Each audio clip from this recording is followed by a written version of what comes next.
Hello, Sonia.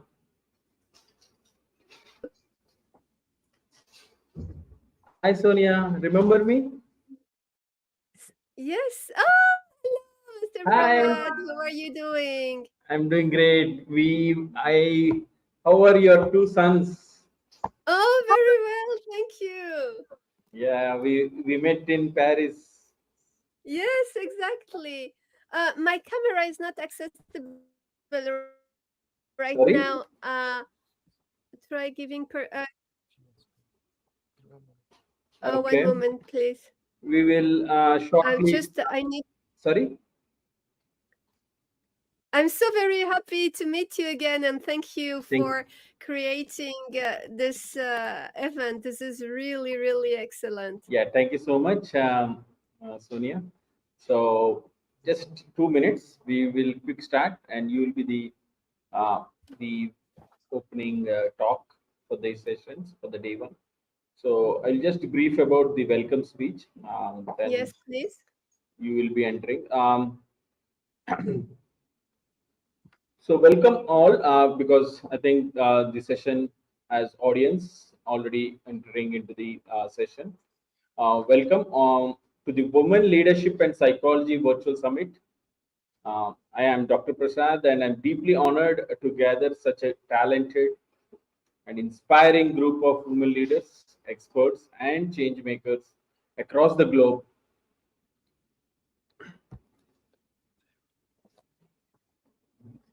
Over the next 3 days, we will explore the intersection of leadership, psychology, personal development strategies to empower and uplift one another.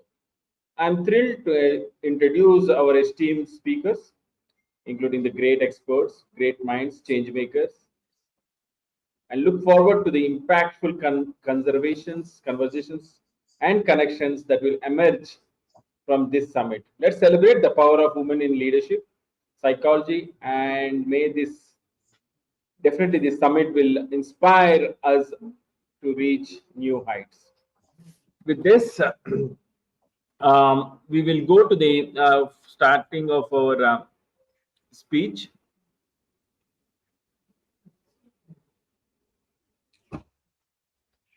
So we have Sonia Bennett Jaffer Yosef.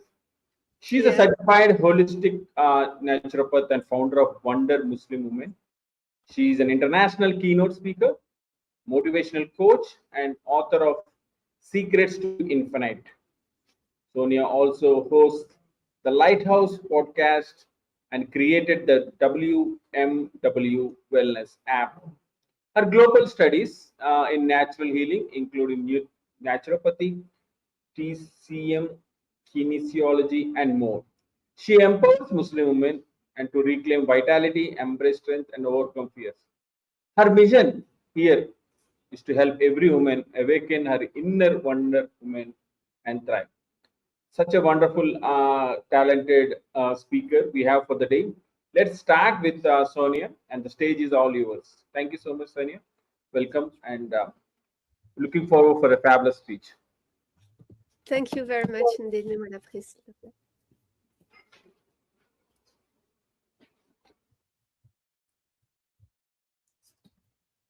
Thank you very much indeed. I am.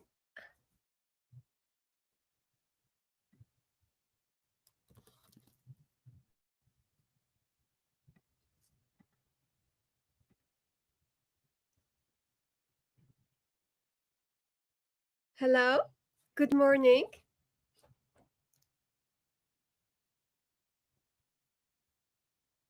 I'm Sonia Ben Jaffer Youssef, and I'm really delighted and honored to be here today to present you a very important subject, which is the brain-gut connection.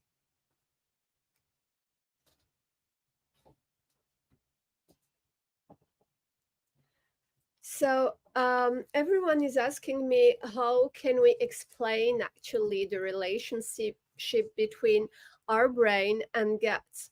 And it has been known for about some times, actually. The gut is linked to our brain via the vagus nerve. And the vagus nerve is part of the autonomic nervous system, as we can see it here on the right-hand side. It actually, what does it do? It tells us when to breathe, to digest, and swallow food automatically, the rest and digest state that we are in. So the brain receives messages from our gut, and the gut receives messages from the brain. So for example, the brain can control how we digest our food, and the gut can control our level of hunger. In addition, the gut has its own local nervous system operating entirely independently to the brain, called the enteric nervous system, ENS.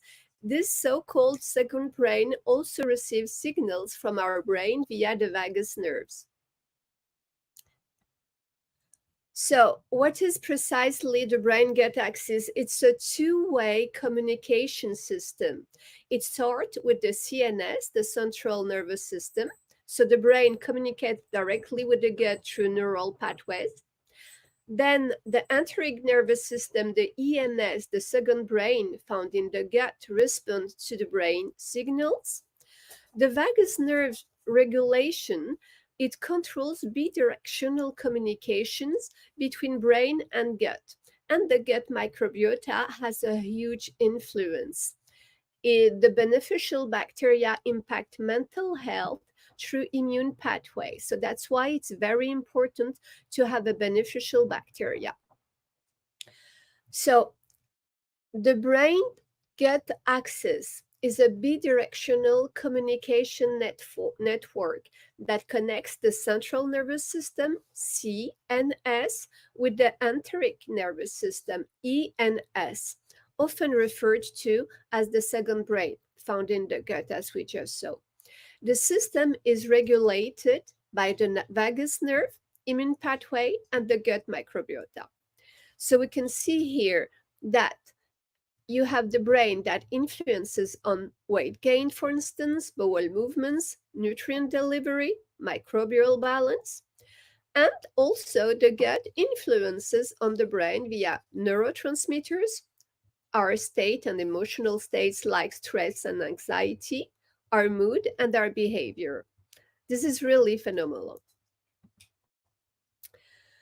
The gut-brain connections is something that has already been clinically proven. For instance, we have clinical studies that confirms that dysbiosis and inflammation in the gut health can disrupt the delicate brain-gut axis. So that's why it's very important to take care of our gut first and foremost. And also, these gut disturbances directly influence mental health, increasing risk factors for depression and anxiety disorder. And researchers demonstrate that gut inflammation can contribute to cognitive dysfunction through inflammatory pathway. There's a very important point, actually, that I would like to emphasize here. It's one of the pathways is the gut microbiome and the hypothalamic pituitary adrenal, the HPA axis, because stress is really, we really need to manage stress, because stress also influences on the gut situation. The gut microbiome and the HPA axis is actually a link that we have to take care of on a daily basis, because acute stress has a limited effect on the gut microbiota from times to times. But however, chronic stress may cause a clinically meaningful imbalance in the microbial community. So with increased level of cortisol, there is an increased level of permeability of the gut, called leaky gut, which then facilitates a systemic inflammatory response. So in order to have a very healthy gut, we also need to take care of our emotions and to handle and manage the stress on top of the nutrition.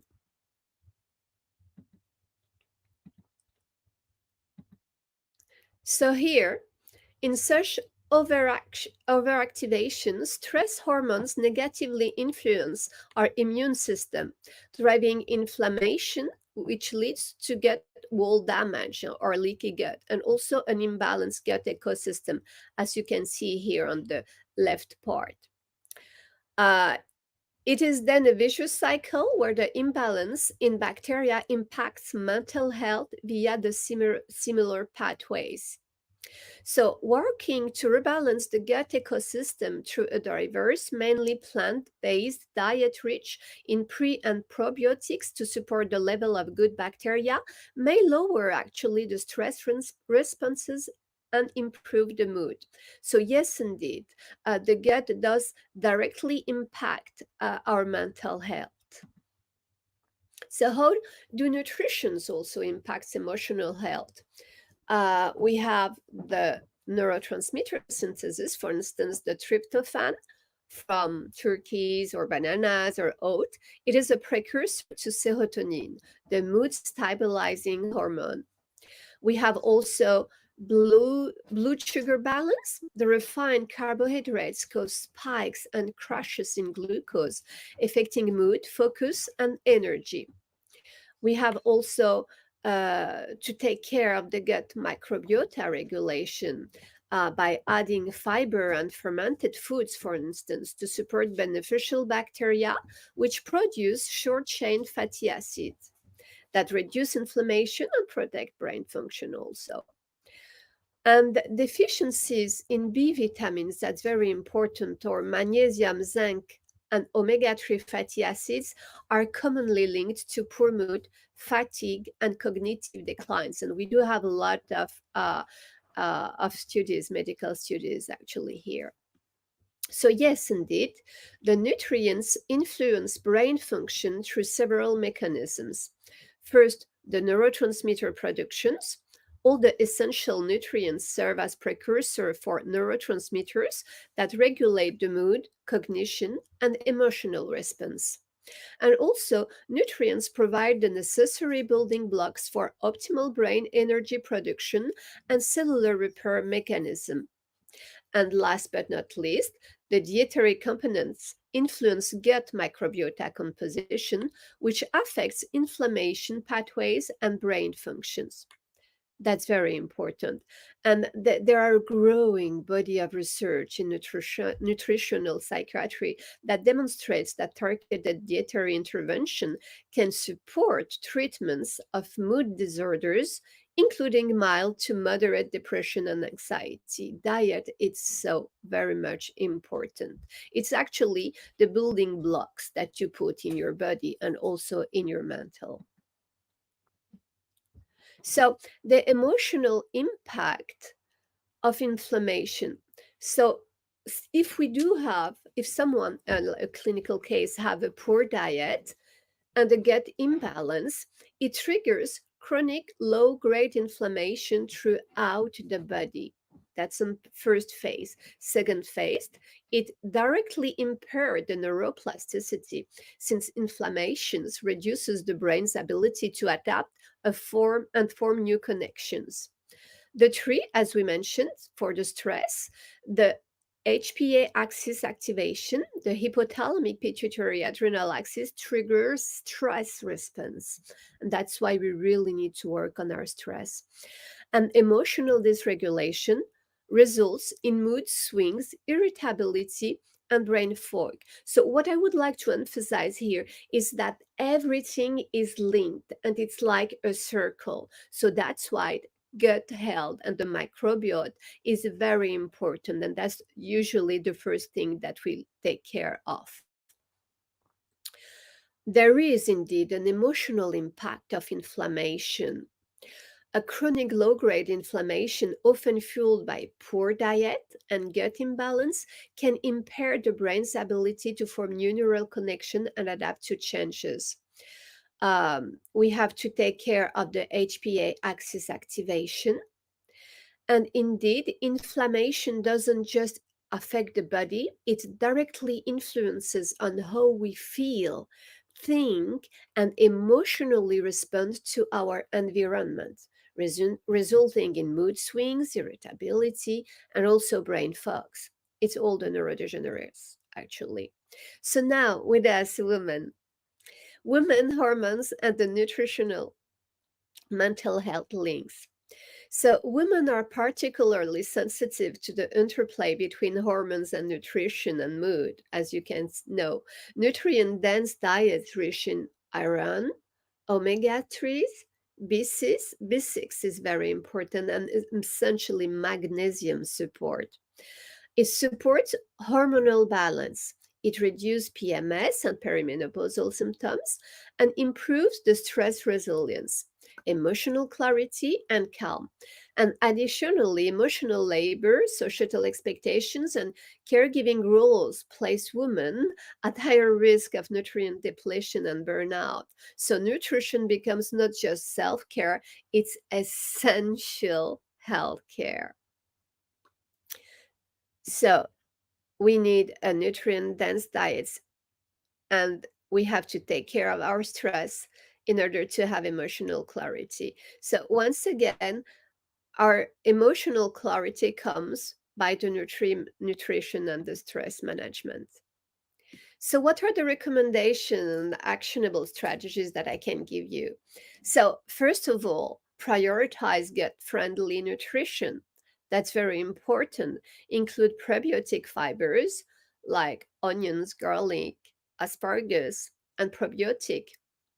Yogurt, kefir, sauerkraut is excellent daily. Eliminate ultra-processed foods.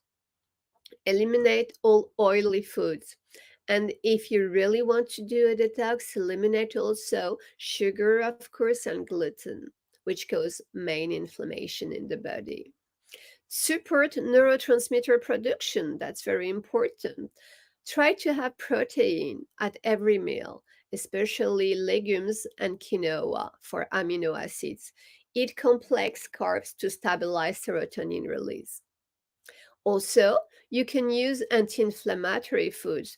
The queen one, which is turmeric, of course, or ginger, leafy greens, and fatty fish reduce brain inflammation. The fourth point is to hydrate and mineralize. So drink filtered water and mineral-rich herbal infusion and mineral-rich water also, and be very, very cautious of the quality of your water. That's very important. And also, you need to regulate the meal timing for the circadian rhythm of the body. Eat mindfully and consistently to prevent blood sugar crashes and adrenal strain. When I say consistently, I say try to have the same hours every day, that to have a specific timing. That's very important. So now, the final reflection, nourishment as emotional power. So I see it like a beautiful pyramid. The basis being intentional nourishment, because food empowers the mind with clarity. The second part would be mind-body connection. Healing the gut suits the soul. We just see it clinically and physically. Then, women are the heartbeat of communities. They're the leadership and they're the caregiving. So we really need to take care of them primarily. And they create thriving communities. A well-nourished woman uplift those around them. That's so very true indeed. So when we nourish the body with intention, we empower the mind with clarity.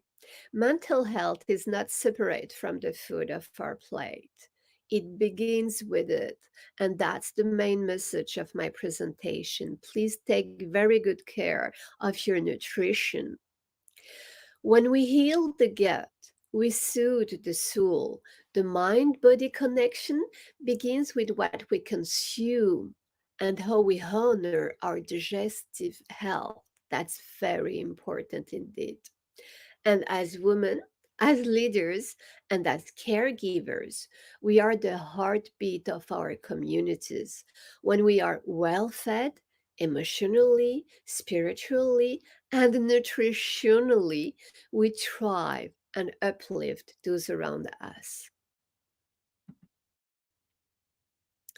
So, thank you very much indeed. And I hope that the message is very clear. Please take very good care of your gut, take very good care of your nutrition in order to optimize your mind and your mental health. So, here you have my connections if you want to learn more about the subject. And I thank you so very much indeed. And I thank our beautiful and amazing company who is organizing Dignan, Mr. Pravat, and his amazing team. And I was really honored and delighted to open this magnificent and amazing event. Thank you so very much indeed. Thank you, Sonia. It was really a well health-oriented topic for the day, Thank mainly you. on the gut axis and health and nutrition perspective, hormonal regulation.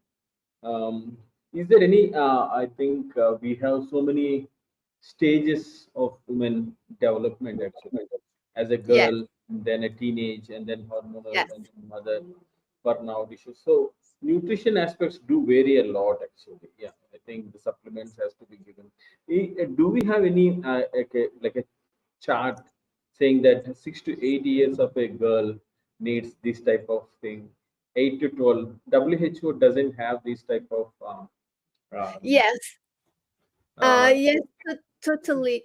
Actually, we do need really every human being is unique, and we do need actually to have the person in front of us to really analyze the blood, to analyze the minerals, in order effectively to give them precisely at a different stage of their lives, like teenager, like woman, perimenopausal, etc., to give them precisely what they need. Yes, definitely, yes, we need to do something very unique each time. yeah, Correct. definitely. Any like a like whether it what I was thinking about this thing is like a flow chart. I mean a chart which says that this age group women need these type of supplements irrespective of hormonal, Yeah. irrespective of culture, irrespective of whether it's a Muslim or Hindu, or it doesn't have religion or caste No, no, or of course not. Western or anything. But if we can weigh something like this,